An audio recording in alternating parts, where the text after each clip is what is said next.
A call to find new and innovative ways to strengthen Singapore's energy, food and water security. Sustainability and the Environment Minister, Grace Fu, says humanity is facing an existential threat from climate change, and Singapore must transform its economy and infrastructure to be climate resilient.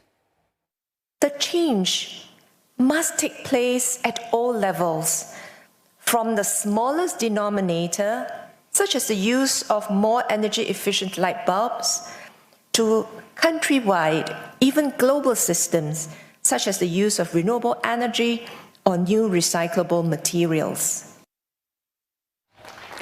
Ms. Fu told recipients at a scholarship ceremony that they'll play an important role in steering Singapore towards these goals.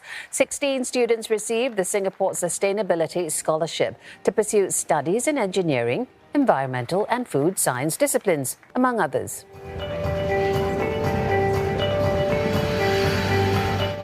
I think studying environmental science is quite a broad-based discipline. It really gives you the skills and knowledge to unpack and present complex issues, especially the sort of challenges that Singapore faces as a city island state.